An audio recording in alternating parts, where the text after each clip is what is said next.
अच्छा, ज्योतिष के अंदर 60-70% रेमेडी का पोर्शन है। हाँ। और 30% है गणना। गणना। तो अगर गणना कोई खींच खांच के कर भी लिया तो रेमेडी से प्रॉब्लम कैसे सॉल्व करेगा? कैसे सॉल्व करेगा? और जब तक कोई समस्या का समाधान नहीं होगा तो वो चाहे डॉक्टर हो या एस्ट्रोलॉजर हो, बेकार है। बेकार। अच्छा, आपके हिसाब एक बहुत ही रहस्यमय चीज है कि कहते हैं कि आत्मा उस परमात्मा जी की अंश है, वो सबसे बलवान है ना सृष्टि में। परमात्मा जी के बाद सबसे बलवान कोई चीज है तो आत्मा है। फिर ये मन के बस में कैसे हो जाती है और ये मन के नियंत्रण में कैसे आ जाती है? आत्मा क्यों नहीं मन को और शरीर को अपने नियंत्रण में ला पाती है? ये बहुत पेचीदा विषय है और इस विषय को आज तक कोई जान नहीं पाया। हम कैसे मान लें? अगर आत्मा परमात्मा जी का अंश होने के कारण सर्वसमर्थ है ना, क्योंकि आत्मा ही परमात्मा का स्वरूप प्राप्त कर सकती है, आत्मा परमात्मा जैसा हो सकती है, तो फिर ये मन जो काल्पनिक है, जिसका अस्तित्व ही नहीं माना गया, वो और शरीर भी क्षणिक है, 70-80-100 साल का।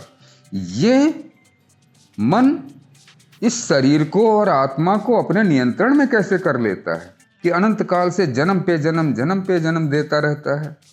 ये कैसे संभव है? ये बहुत रहस्यमय चीज है। इसको मैं किसी विषय पर किसी विशेष दिन है नी पूरी विस्तार से बताऊंगा कि जो मेरे अनुभव में है, जो मैं जानता हूं, है ना, तो मैं बताऊंगा कि ये विषय क्या है और ये जानकारी क्या है, जो अभी तक कहीं नहीं, वेद पुराणों में नहीं, संत महात्माओं ने नहीं बताया। वो मेरे अनुभव में है, मैं जानता हूँ, इसलिए मैं बताऊँ। जग हमेशा वेद पुराण उपनिषद है नी, रामायण गीता, इनकी बात करता है कि जो इनमें लिखा हो, या कबीरदास जी, गुरु नानक जी जैसे पूर्ण संतों ने जो लिखा है वो सत्य है। ठीक है ना? इसको इस तरह से मैं व्याख्या देता हूं कि एक गिलास में पानी भरा है, गिलास बाहर से दिखता नहीं अंदर क्या है, उसको ढक के रख दिया जाए। किसी आदमी से कहा जाए कि इसमें पानी है भरा हुआ, ठीक है ना, तो ये हो गया बाहरी किताबों की बात, बाहरी देखे की बात, अरे वो लेखे की बात, जो लिखा हुआ है ना। तो गिलास है, मैं देख रहा हूँ गिलास है, इसके अंदर क्या है, अमृत है या विष है, पानी है या विष है, कुछ पता नहीं, ढका हुआ है। तो जब तक इस गिलास का ढक्कन हटा करके हम पानी नहीं पिएंगे, तब तक हमें जानकारी नहीं होगी, तो हम देख नहीं पाएंगे कि हमने क्या पिया। और फिर उसका जो आनंद है या उसका जो प्यास बुझाने का गुण है, उससे हमारी प्यास नहीं बुझेगी अगर गिलास खाली है तो यही बात है कि मैं कहता, सब कहते कागज की लेखी, मैं कहता आँखन देखी। सारा संसार अनंत काल से यही कहता आ रहा है कि जो वेद पुराणों में लिखा है नी, उसके अनुसार सारा जीवन बिताओगे, कर्म करोगे तो तुम्हें मुक्ति प्राप्त होगी। मैं कहता हूँ नहीं, किताबों में लिखी बात पढ़ने से, उसके अनुसार जीवन बिताने से अनंत काल तक से तो करते आ रहे हो, मुक्ति नहीं हुई। क्योंकि मुक्ति हो गई होती तो दोबारा तुम्हारा जन्म नहीं होता अनंत काल में। तो मैं कहता हूँ कि जो पूर्ण संत के द्वारा ज्ञान दिया जाएगा, उसके अनुभव के द्वारा जो तुम्हें परमात्मा जी का स्वरूप, उनका दर्शन प्राप्त होगा, वो जब तक तुम नहीं जानोगे, उसका अनुभव नहीं प्राप्त करोगे, तब तक तुम्हारी मुक्ति नहीं होगी। संसार में पुस्तकों के पढ़ने मात्र से, उनका पालन करने मात्र से मुक्ति। ये है कनक कनकते सौगुनी मादकता अधिकाय, या खाए बौराए जग व पाए बौराए। यानी कि सोना बहुत अधिक किसी को मिल जाए तो वो अहंकार से भर जाता है। तो अहंकार और विष शास्त्रों में, सनातन धर्म के शास्त्रों में दोनों को समान गुणधर्मी बताया है कि अहंकार अधिक अगर हो गया तो वो भी विष के ही समान कार्य करे। कबीरदास जी ने लिखा है कि सुख में सुमिरन ना किया और दुख में किया याद, कहे कबीरता दास की कौन सुने फरियाद। हर जीव का संसार में, हर मनुष्य का जब जन्म होता है तो वास्तविक रूप में वो आता है यहाँ पूर्ण संत के द्वारा ज्ञान लेकर के, भक्ति करके अपनी आत्मा को मुक्त कराने के लिए।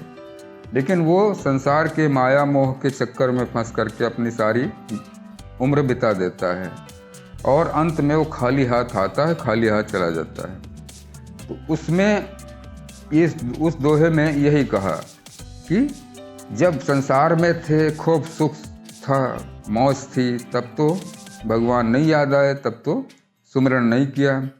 और जब अंत में मृत्यु का समय आया, मृत्यु से बड़ा कोई दुख संसार नहीं मानता, तो फिर सुमिरन करने की बात आई तुम्हारे मन में। अब मृत्यु काल में क्या सुमिरन करेगा कोई, है ना?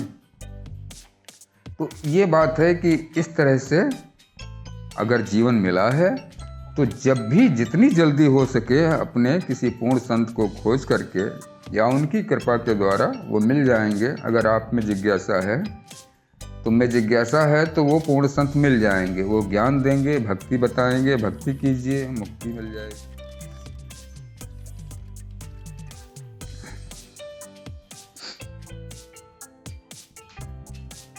कबीरा खड़ा बाजार में, मांगे शक्ति खैर, ना काहू से दोस्ती ना काहू से बैर। इसका अर्थ है कि हर मनुष्य को इस संसार में सम अवस्था में रहना चाहिए, न किसी से दोस्ती मित्रता और ना ही किसी को दुश्मन मानना चाहिए। बस सबको समान दृष्टि से देखना चाहिए, क्योंकि सब समान ही हैं। यदि सब आत्मा ही हैं तो सभी मनुष्य समान हैं, कोई भेद नहीं है। न कोई गरीब, न कोई अमीर, न कोई छोटा, न कोई बड़ा, न कोई काला, न कोई गोरा। उस भाव में उन्होंने ये दोहा कहा है। श्वास श्वास सिमरण करो, वृथा श्वास मत खोए, ना जाने ये श्वास का आवन होए न होए। तो श्वास श्वास सिमरण करो, हर श्वास पे परमात्मा जी का नाम लो, भक्ति करो, क्योंकि ये जो एक एक श्वास आ रही है, जा रही है, ये तुम्हारे लिए सबसे अनमोल चीज़ है इस संसार में। ये अगर वापस नहीं आई इस शरीर में तो मृत्यु हो जाएगी। तो श्वास श्वास सिमरण करो, वृथा श्वास मत खो। इस श्वास के प्रति जागृत रहो, सचेत रहो, ध्यान रखो और चीज़ों से पहले।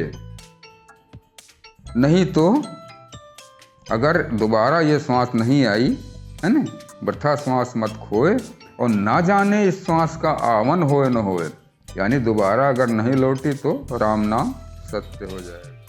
अंतर श्रृंगार की वियोग से संयोग की यात्रा में जो संचारी भाव चलता है वो अनाहत चक्र पर चोट करता है, उसे खोलकर मुक्त कर देता है। स्नायु तंत्र सजीव होकर ब्रह्मांड यानी पंचम तत्व में विलीन होने के लिए तत्पर हो जाता है। जिस शरीर में यह प्रक्रिया घटित होती है वो तत्काल अशरीरी हो जाता है। जो शरीर इस शरीर को देखता है वो शरीर अशरीरी की यात्रा में जाने को उमड़ने लगता है। ब्रह्मांड की आदि शक्ति जो मोह के प्रभाव में रहती है मुक्त हो जाती है और दोनों शरीर अशरीरी में संभोग कर लेते हैं। पर यह नारायण की स्थिति नहीं है। यह घटना मन के नियंत्रण में है। इसे ज्ञानी जान नहीं सकता, क्योंकि ज्ञानी मन के द्वारा छला हुआ एक नर या नारी है जो सुषुप्तावस्था में है। उसके जागने में बहुत समय है अभी। सच्चे गुरु का इंतज़ार और सच्ची मेहनत की कमी।